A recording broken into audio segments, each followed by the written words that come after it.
समजा जर एखादा उमेदवार निवडणुकीसाठी उभा राहिलाय आणि त्याला निवडून देणारी लोक ही त्याच्याच घरातली असली तर तो व्यक्ती कधी पडेल का? आणि दुसरीकडे त्याच पदासाठी एखादा व्यक्ती फार जास्त प्रयत्न करतोय, तो तिथपर्यंत पोहोचेल का? मी असं का म्हणतीये, कारण हे घडलंय महाराष्ट्रामध्ये. गेल्या काही दिवसांपासून रोहित पवारांचं नाव चर्चेत आहे. महाराष्ट्रभरातून रोहित पवारांच्या नावाबद्दल, रोहित पवारांबद्दल सहानुभूतीची भावना निर्माण झालेली आहे. पण सुप्रीम कोर्टाने दिलेल्या एका निर्णयामुळे रोहित पवारांबद्दल असलेली सहानुभूतीची जी काही भावना आहे ना, ती रागात रूपांतरित होते. आता नेमकं रोहित पवारांनी असं काय केलंय असा प्रश्नही तुम्हाला पडला असेल, पण त्याचं कारणही तसंच आहे की रोहित पवारांचा आपल्याला राग येईल. Pawar is power, Pawar brand आहेत, अशा एक न अनेक कॅप्शनच्या माध्यमातून राजकारणातील घराणेशाही ग्लोरीफाय केली जाते. सध्या जिथे नेपोटिझममुळे बॉलिवूड बदनाम झालंय, तिथेच महाराष्ट्राच्या राजकारणात मात्र सातत्याने या नेपोटिझमला,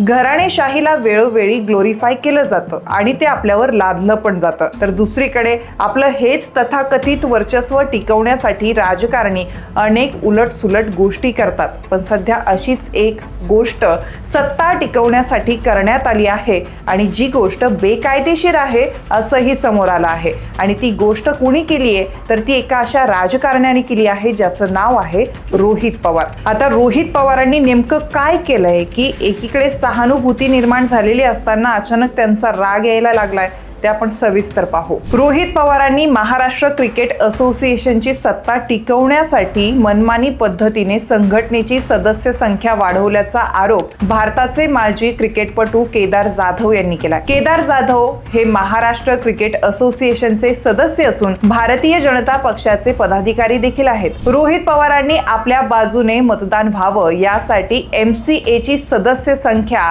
तब्बल 154 वरून वाढवून 574 एवढी केली आहे. त्यासाठी रोहित पवारांनी सदस्य करून घेतलेल्या त्यांच्या पत्नी कुंती, सासरे सतीश मगर यांच्यासह सुप्रिया सुळे यांची मुलगी रेवती सदानंद सुळे यांचाही समावेश आहे. त्याबरोबरच रोहित पवारांच्या कंपन्यांमध्ये काम करणारे कर्मचारी देखील या सदस्यांच्या लिस्टमध्ये. त्याचबरोबर अनेक राजकीय नेते आणि शैक्षणिक संस्थांना देखील ऐन निवडणुकीच्या तोंडावर सदस्य करून घेण्यात आला आहे असा आरोप केदार जाधव यांनी केलाय. रोहित पवारांच्या या कारभाराच्या विरोधात केदार जाधव यांच्यासह लातूर जिल्हा क्रिकेट असोसिएशन, महाराष्ट्र क्रिकेट असोसिएशनचे सदस्य अनंत माटे, पुण्यातील SP महाविद्यालयात यांनी या निर्णयाला आव्हान देत स्वतंत्रपणे या निवडणुकीला स्थगिती देण्यासाठी उच्च न्यायालयात याचिका दाखल केल्या होत्या. त्यावरती निर्णय देताना न्यायालयाने 6 जानेवारीला होणारी निवडणूक स्थगित करण्याचा निर्णय दिला. या प्रकरणाची पुढील सुनावणी 4 फेब्रुवारीला होणार असून तोपर्यंत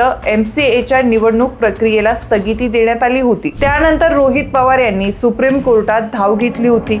त्यावरून सुप्रीम कोर्टाने रोहित पवारांना सवाल विचारले. बेकायदेशीर कामं करता, केस मागे घेता की डिसमिस करू, अशी विचारणा करत MCAच्या सदस्य नोंदणीवर कोर्टाने तीव्र आक्षेप घेतला. तर या याचिकेच्या सुनावणी वेळी सुप्रीम कोर्टाने रोहित पवारांची चांगलीच खरडपट्टी देखील काढली. हायकोर्टानं तुम्हाला मोठा घोटाळा करण्यापासून रोखलंय, आम्हाला जास्त बोलायला लावू नका, बेकायदेशीर कामं करता, केस मागे घेता की डिसमिस करू, अशा शब्दात कोर्टाने रोहित पवारांना फटकारल्याचं समोर आलं. रोहित पवारांच्या या कारनाम्यावरून आता वेगवेगळ्या कमेंट्स त्यांच्यावर पास केल्या जात आहेत. यालाच घराणेशाही म्हणतात. अशा वेगवेगळ्या कमेंट्स या प्रकरणावर उमटताना दिसत आहेत, ज्यातून रोहित पवारांच्या प्रतिमेला धक्का लागण्यास सुरुवात झाली आहे. राष्ट्रवादीतील भविष्याचा चेहरा म्हणून रोहित पवार यांच्याकडे पाहिलं जातं. अजित पवार गेल्यानंतर आता रोहित पवारच राष्ट्रवादी सांभाळू शकतात असं त्यांच्याबद्दलचं जे काही वातावरण निर्माण झालं होतं त्याला आता कुठेतरी फुल स्टॉप लागेल. तर अजितदादांच्या निधनानंतर 13 दिवस राजकारणाबद्दल बोलणार नाही असा स्टँड रोहित पवारांनी घेतला होता.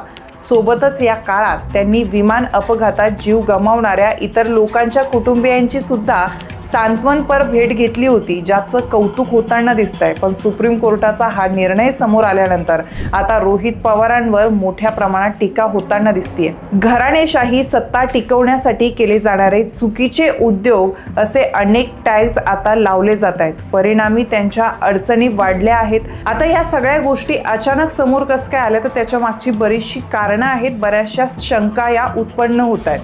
त्यामागचं पहिलं कारण, अजितदादांच्या जाण्यानंतर राष्ट्रवादीचा चेहरा म्हणून कुणाकडे पाहिलं जात आहे तर रोहित पवारांकडे पाहिलं जात आहे. पण रोहित पवारांच्या बाबतीत अनेकांच्या मनात भाजप असो किंवा इतर दुसरे पक्ष असो किंवा राष्ट्रवादी अजित पवार गट असो, त्या गटात रोहित पवारांच्या बाजूने उभी राहणारी माणसं फार कमी आहेत. सोबतच केदार जाधव हे माजी क्रिकेटपटू जरी असले तरी ते भाजपचे पदाधिकारी आहेत, ज्यांनी रोहित पवारांवर आरोप केले आहेत. आता एवढ्या सगळ्या गोष्टी अचानकच का घडतायत त्याची ही बरीचशी कारणं असू शकतात. राजकारणाच्या दृष्टीने जर कधी पाहिलं तर ही कारणं आताच उद्भवण्याच्या अनेक शंकाही निर्माण होत आहेत. त्याबद्दल नेमकं तुम्हाला काय वाटतं? हे राजकारण आहे? हे अचानक का उद्भवलंय? याबद्दल कमेंट करून नक्की सांगा. आणि हा व्हिडिओ आवडला असेल तर लाईक, शेअर आणि सबस्क्राईब करायला विसरू नका.